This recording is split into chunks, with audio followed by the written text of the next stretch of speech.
let's just do this. Let's just go through Daniel chapter 8. What do you think? Um, it gives a little more detail into the times of the Gentiles. It's just one more piece of the puzzle.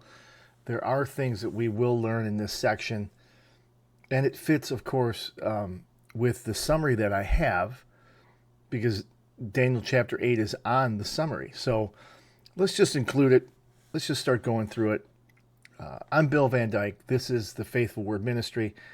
Glad you're here. So let's just start tackling this. If you have your Bibles, Daniel chapter 8. This is Daniel's vision. But let me ask the question first again. What do we mean by the times of the Gentiles? In Luke 21:24, we could turn there real fast, where it just says, they will fall by the edge of the sword and be led away captive among all nations. And Jerusalem will be trampled underfoot by the Gentiles until the times of the Gentiles be fulfilled. So what we have here is we have a long period of time in which the Jews do not control their country or their city of Jerusalem. Now, in the first video that we had in the series, we talked about the fact that there were times that the Jews did have a type of control for a short time over their city, over their country, but it was always short-lived after Babylon came in and destroyed the city and the temple. Even in modern day, today, Israel owns their country for the most part. The nations seem to like putting their hands in the pot, if you want to say, and the city is not in complete control of Israel, even Temple Mount. We know that. So they will not have full control of their destiny until the Messiah arrives.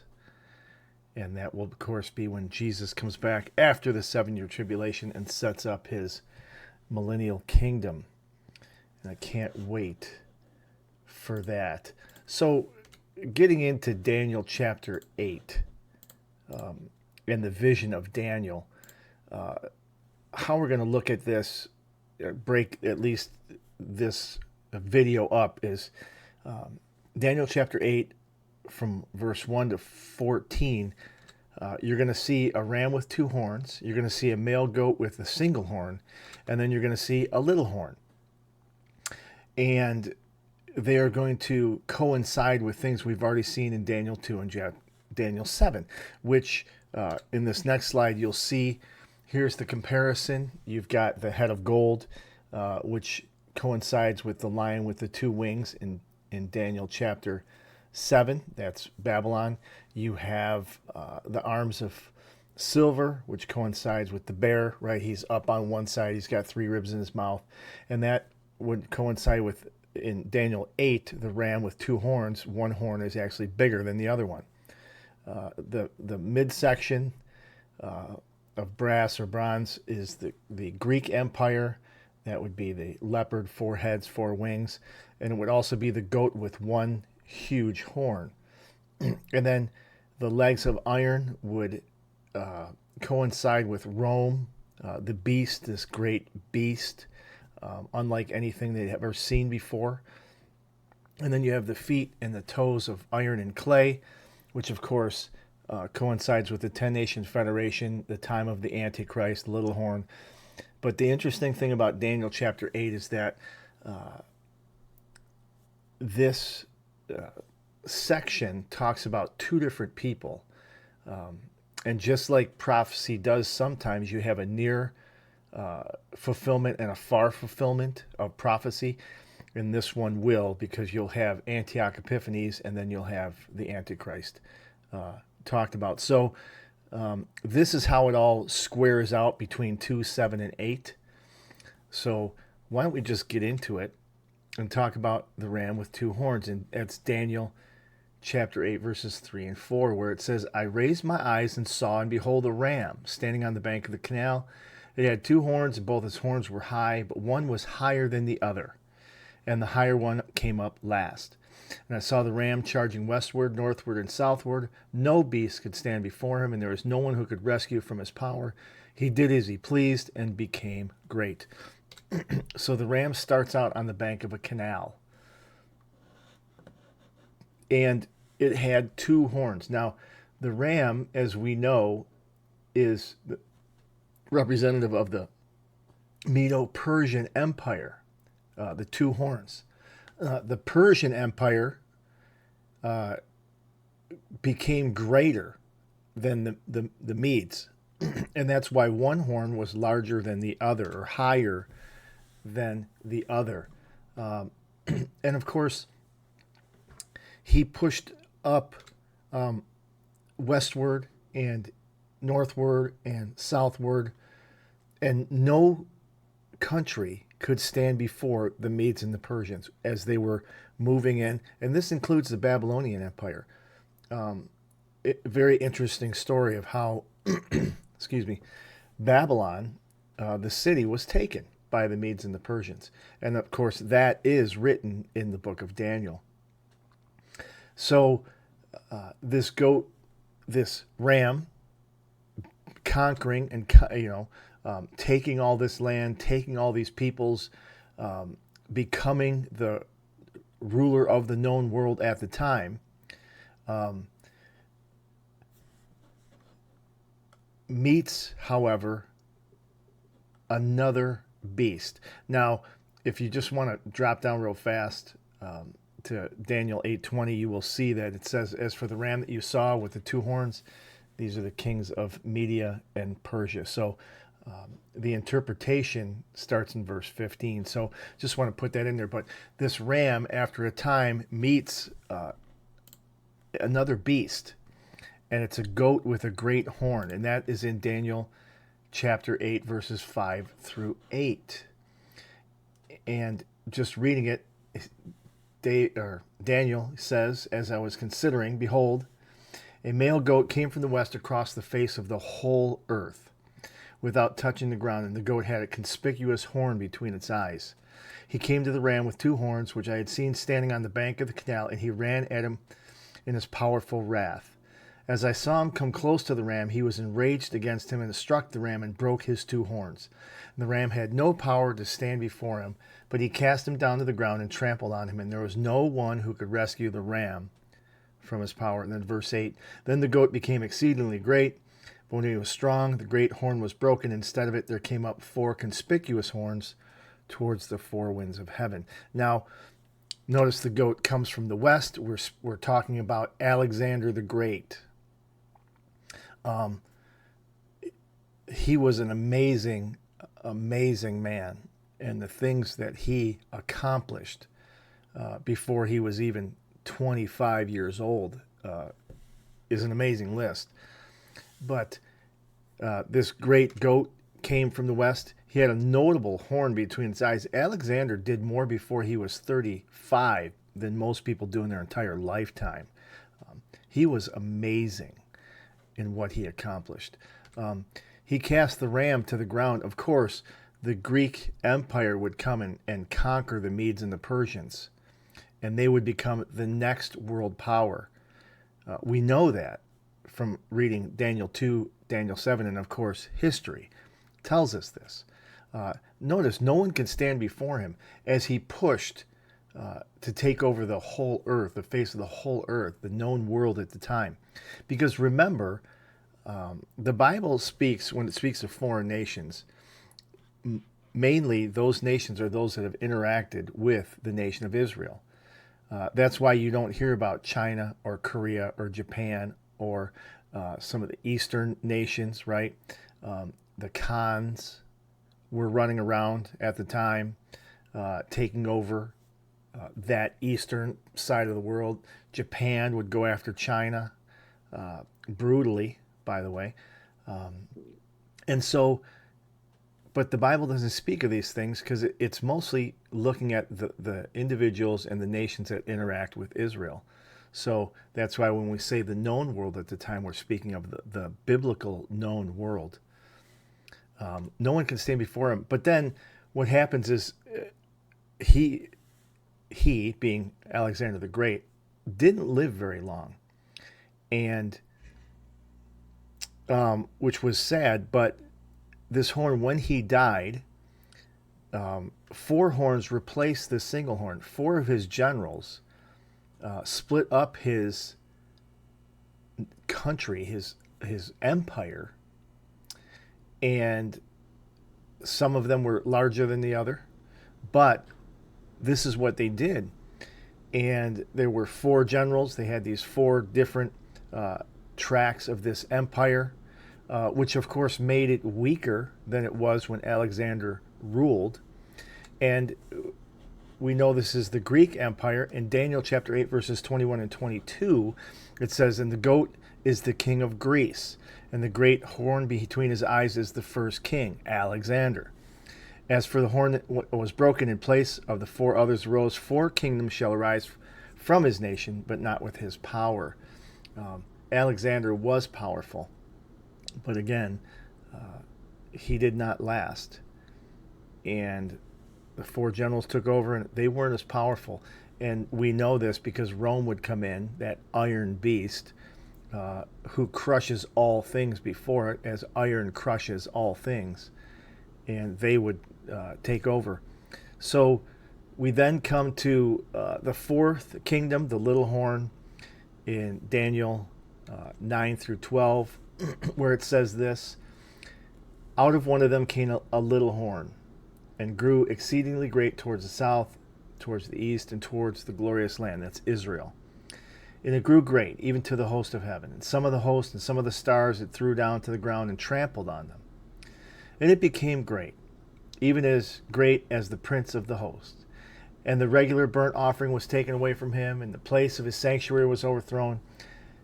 And a host," verse 12, "will be given over to it together with the regular burnt offering because of transgression, and it will throw truth to the ground, and it will act and prosper." So this little horn came from one of the four generals. In other words, one of the four regions that the four generals had taken. And that's why the first part of understanding this section is that Daniel here is speaking of a near fulfillment of this prophecy.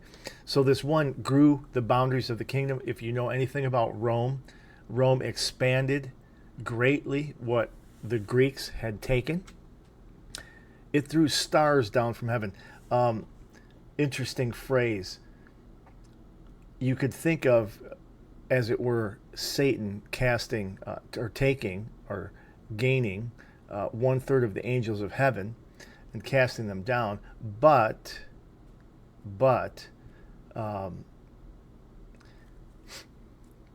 he this Roman leader, as it were, really began to show great power, authority, wickedness, deviousness. But as you look at this and it threw down stars from heaven, you really think of the Antichrist and what he did by his rebellion and his sin in heaven. It says it defiled the sanctuary. Not only did Antioch Epiphanes defile the sanctuary, we're going to go into that in a little bit, but the Antichrist will defile the sanctuary of the temple that will be in the tribulation period. It also says it will trample the truth and rule over all, as Rome did and began to set out its own rules and its own kingdom. Even some of the Caesars were known to call themselves gods, and they must be worshipped. And but if you want to go to the far-ranging fulfillment, think about the Antichrist, who will trample truth and will rule over the whole world. And that's why a lot of people look at this and with the near and the far fulfillment and say that first you have the Roman Empire under Antiochus Epiphanes. He fulfills these things in a near fashion, and then you have the Antichrist, the ultimate fulfillment of these things. And we can see both. We can certainly see both. So I want to get into this Roman Empire a little bit and kind of talk a little bit about what he is about, because just to give you a little background of this man, Antiochus, he was a Syrian, not Assyrian, Syrian. One of the kings of the Seleucid Empire, right? Because he came up from one of the four. That's what it says. And he took the title Epiphanes, right? It means illustrious one, or God manifest. And he was known, one of the things that he was known for was the persecution of the Jews. And because of this persecution and the history that followed, this would lead to the Maccabean revolt,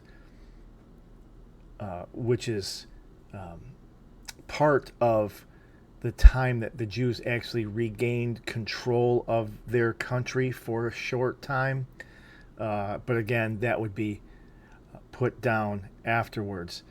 Now, this man, Antiochus, he expanded the kingdom in all four directions, and he did, down into Africa, west, right, even north up into, let's say, England area, and then east into India, and maybe even north from there a little bit. So he expanded the kingdom, and the Romans expanded the kingdom greatly.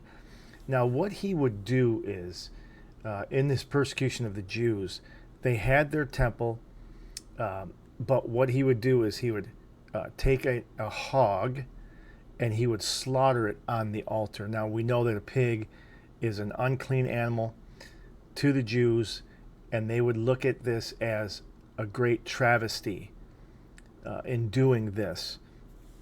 And what Antiochus was trying to do, he was trying to draw away and break the neck of the Jewish people from worshiping the one true God by humiliation, by subjugation, by anything he could do, persecution of these people. And in going right to the temple and desecrating the temple, that would be like taking a dagger and just sticking it into your heart for a Jewish person. The temple was the center of their worship. That's where they met God. That's where they could go and bring their offerings. And he went directly after that, which of course reflects into the future. The Antichrist is going to do something even worse. But after a time, the Jewish zealots rebelled under Judas Maccabeus, the Maccabean rebellion, and how they tried to take their direction, their country, their temple back. And they did for a short time. And that's, if you didn't know, the Feast of Dedication is this celebration during Hanukkah, where they remember what the Maccabees did for that time. And then there's an interesting passage where it talks about 2,300, that number comes up in this section. It actually took 2,300 days after the desecration of the temple to reestablish true worship. Now, that's a thought that comes from doing some reading. I'm not sure if every theologian agrees with that. There's probably some differences in what people think about it, but we're going to go that direction. And then if you remember the story of the golden lampstand and the oil that never ran out and it kept burning, this period of time is where that came from during the Maccabean rebellion. So, and that's an interesting thing to read about. It's in the Apocrypha. You can find it. The Maccabees 1, 2, 3, and 4. So if you ever wanted to read about that. Now, something kind of interesting, and I'm just going to throw this out there just for the sake of argument.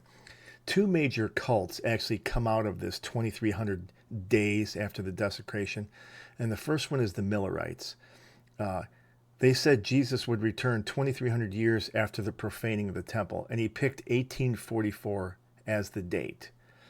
Of course, they had white robes. They were in Illinois. They went up on the hills. They sold their houses, and nothing happened. Jesus did not return. Almost sounds like the Jehovah's Witnesses. Ellen G. White also taught 2300 years and that Jesus cleansed the sanctuary in the heavens. And of course, this would be the development of the Seventh-day Adventists.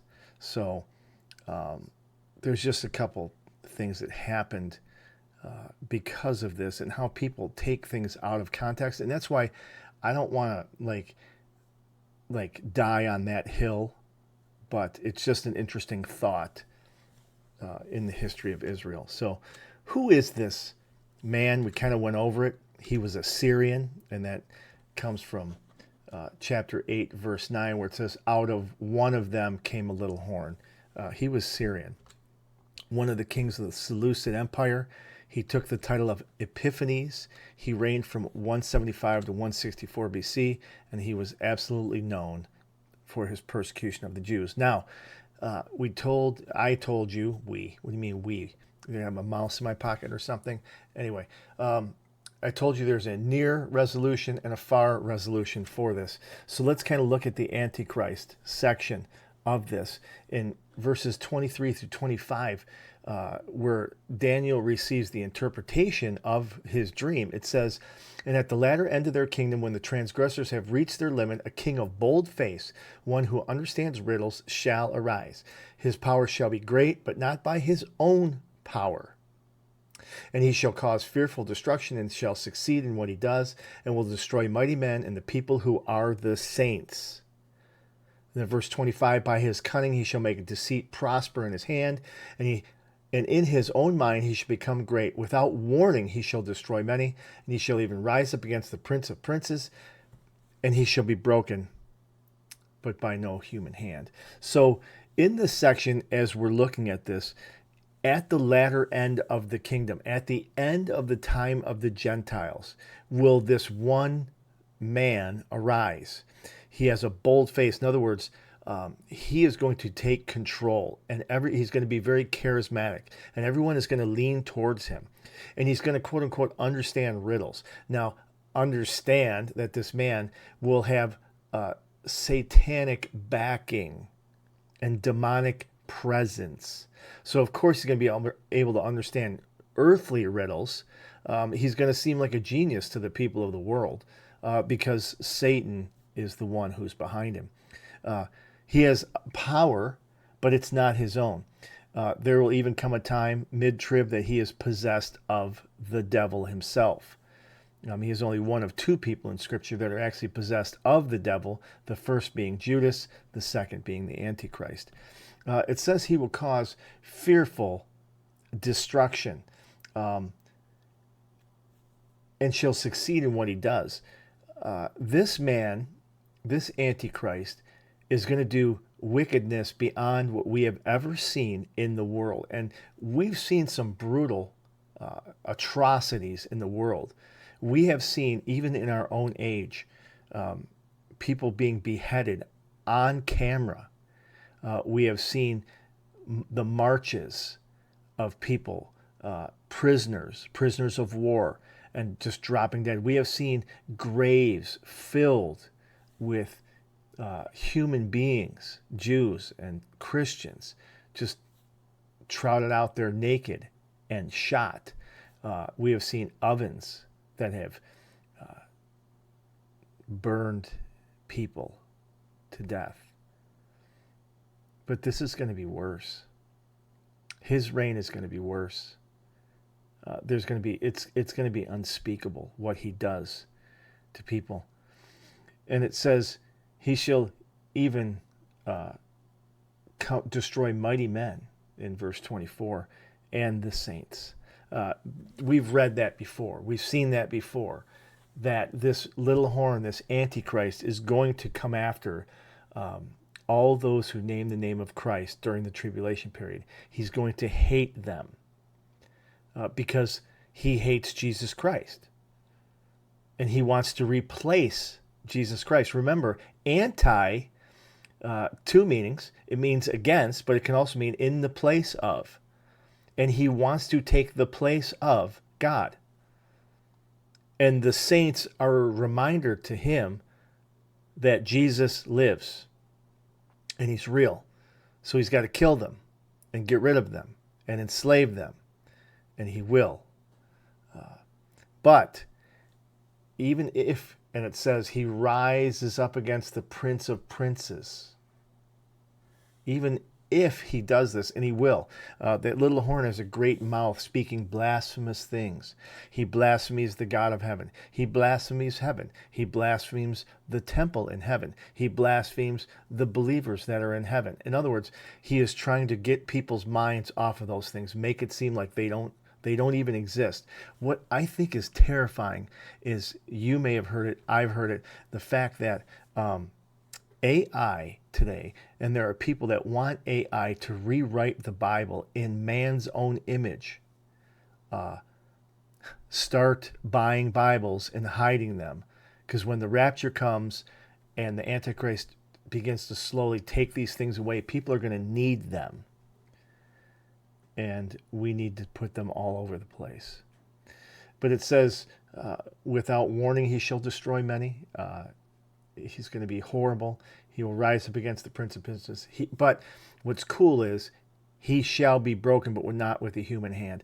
There are so many movies out there that you'll see, like, the devil is coming, and he's coming through that mirror, or he's coming through that place, or he just, took over that dude's body, or whatever. And then you'll have, oh, there's this man who needs this special, sword or javelin or the amulet or whatever, and he's going to stop the devil. Well, no, that's not the way it works.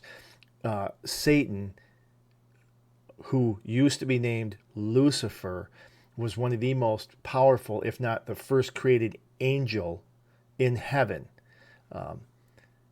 No man is going to stop him. Only the God-man will stop him. And that's why it says no human hand will break him. Jesus is going to do it at the end of the tribulation. So there's a kind of near view, far view. Antioch Epiphanes, Antichrist. So we get that. We see it. And then lastly, what happens here to Daniel, just like anything, if you were to hear really, really, really, really bad news, and it was really, really disturbing, and you really, really, really didn't understand the full scope of everything that was going to happen, your heart would melt inside of you.